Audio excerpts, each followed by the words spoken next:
أعوذ بالله من الشيطان الرجيم بسم الله الرحمن الرحيم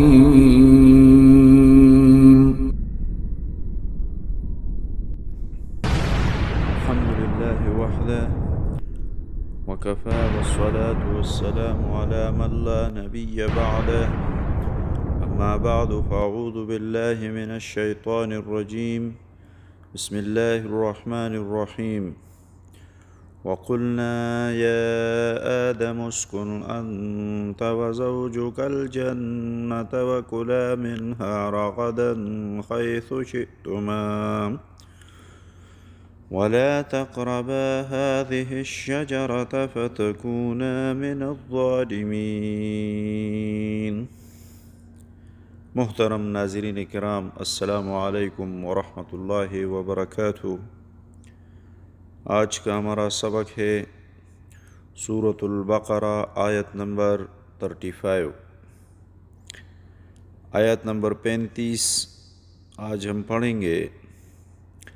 اس آیات کے اندر اللہ کریم حضرت آدم علیہ السلام کو حکم دے رہے ہیں کہ جب فرشتوں نے حضرت آدم علیہ السلام کو سجدہ کیا اور شیطان نے سجدہ نہ کیا تو شیطان کو اللہ کریم نے مردود قرار دیا اور ہمیشہ ہمیشہ کے لیے اس کو کافر قرار دیا۔ تو آدم علیہ السلام کو اللہ رب العزت نے فرمایا کہ اے آدم، تم جنت میں داخل ہو جاؤ اور جنت میں رہو۔ تو اللہ رب العزت فرماتے ہیں وَقُلْنَا، اور ہم نے کہا، وَقُلْنَا، اور ہم نے کہا، یا آدم، اے آدم علیہ السلام، اسکن، رہو۔ اسکن کے معنی رہو، سکن کو کہتے ہیں، رہائش کو کہتے ہیں کہ آپ رہائش اختیار کرو، آپ سکونت اختیار کرو، آپ بسر اختیار کرو۔ یا آدم اسکن، اے آدم علیہ السلام آپ رہیں، انت آپ، وزوجک الجنہ، اور تمہاری بیوی حضرت حوا علیہ السلام جنت میں رہے۔ آدم علیہ السلام کو جب اللہ رب العزت نے پیدا فرمایا تو چونکہ اللہ کریم نے دنیا کو انسانوں سے آباد کرنا تھا تو اللہ رب العزت نے آدم علیہ السلام کے بائیں پسلی سے حضرت حوا علیہ السلام کو پیدا فرمایا۔ تو اللہ رب العزت نے فرمایا کہ اے آدم، تم اور تمہاری بیوی جنت میں رہائش اختیار کرو، لیکن ساتھ یہ بھی فرمایا کہ اس جنت میں تم اپنے بیوی کے ساتھ رہو، لیکن ایک چیز سے میں آپ کو منع کر رہا ہوں، اس چیز کو آپ نے کھانا نہیں ہے۔ وَكُلَا، اور کھاتے رہو، منہا، اس جنت سے، رغداً، وسیع تر، جتنا آپ کا دل چاہے اتنا کھاؤ، حیث شئتما، جیسے تم چاہو، جہاں تم چاہو۔ دیکھو ادھر ایک نقطہ ہے، اللہ رب العزت نے فرمایا جب جنت میں رہنے کا فرمایا تو صرف آدم علیہ السلام کو کہا کہ اے آدم اسکن، رہو، انت، تم، وزوجک الجنہ، اور تمہاری بیوی جنت میں۔ یعنی جنت میں رہنے کا سب سے پہلے حکم حضرت آدم علیہ السلام کو ملا۔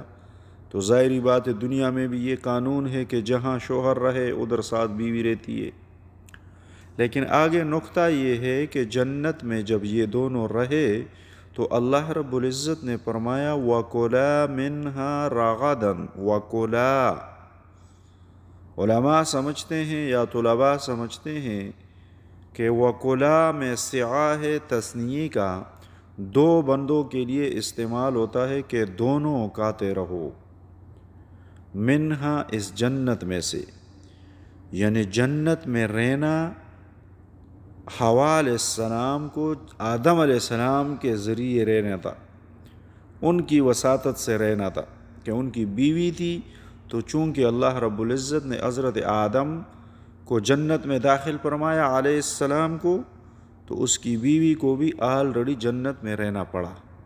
لیکن جب جنت میں رہنا پڑا تو پھر جنت کے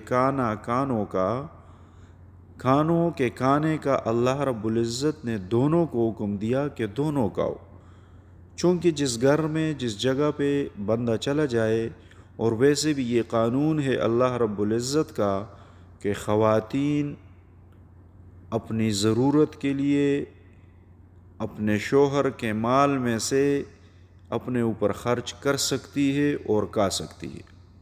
تو اللہ رب العزت نے فرمایا وَكُلَا، اور کھاتے رہو، منہا، اس جنت میں سے، رغدن فراخ وسیع، ایسا رزق جس کو کمانے کے لیے، جس کو کھانے کے لیے، جس کو حاصل کرنے کے لیے کسی محنت کی ضرورت نہیں ہوتی، کسی مشقت کی ضرورت نہیں ہوتی، کسی تکلیف کی ضرورت نہیں ہوتی، بلکہ بغیر محنت، بغیر مشقت، بغیر کسی تکلیف کا جو کھانا ملے تو اس کو عربی زبان میں رغدن سے مشتبہ ہوتا ہے۔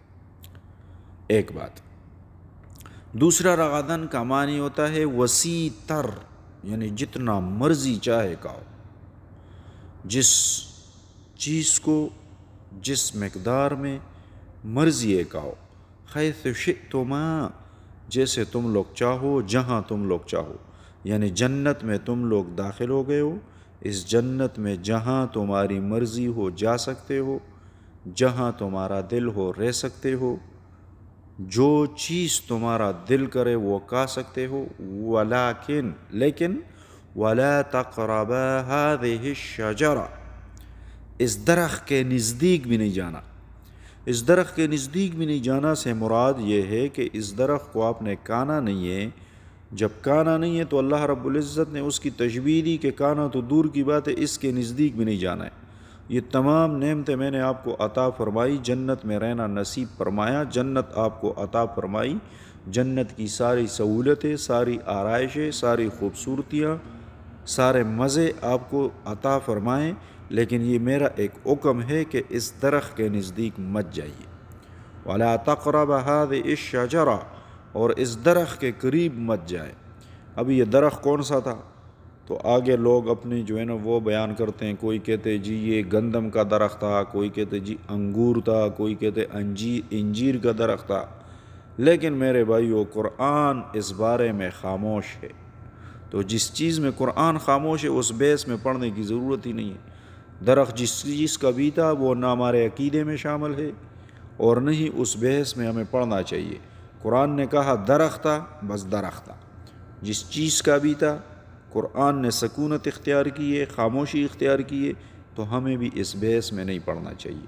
اللہ کریم نے فرمایا کہ اس درخت کے قریب مت جاؤ، فَتَكُونَ مِنَ الظَّالِمِينَ، اگر اس درخت کے نزدیک آپ گئے تو آپ ان لوگوں میں سے ہو جائیں گے من الظالمین، جو اپنے لیے خوشیاں کم کرنے کی کوشش کرتے ہیں۔ ظالم کا معنی ادھر مفسرین نے ذکر کیا ہے کہ جب ظالم کسی نبی کے قصے میں آ جائے، واقعے میں آ جائے، تو اس کا معنی ہوگا فتکون، ورنہ ہو جاؤ گے من الظالمین، ان لوگوں میں سے جو اپنے خوشیوں میں کمی پیدا کرتے ہیں۔ اللہ رب العزت نے حضرت آدم علیہ السلام کو جنت میں داخل فرمایا اور یہ حکم دیا کہ جہاں چاہو، جدھر چاہو، جو چاہو، جتنا چاہو، جس طریقے سے چاہو کھاؤ رہو، لیکن ایک درخت بیان فرمایا، اس درخت کا پتہ اللہ رب العزت کو ہے۔ مفسرین نے، محدثین نے گو کہ اس بات پہ بحث کی ہے کہ وہ انگور تھا، وہ انجیر کا درخت تھا، وہ گندم تھا، جو بھی تھا، بس قرآن خاموش تو ہمارا کام ہے خاموش۔ درخت تھا، جو بھی تھا، اللہ نے حکم دیا اس کے نزدیک مت جاؤ۔ اگر اس کے نزدیک گئے تو آپ اپنے لیے خوشیوں کو کم کرنے والوں میں سے ہو جاؤ گے۔ تو آج ہم نے پڑھا وَقُلْنَا، اور ہم نے کہا یا آدم، اے آدم علیہ السلام، اسکن رہو، انت تم، وزوجک الجنہ اور تمہاری بیوی جنت میں، وکلا اور کھاتے رہو، منہا اس جنت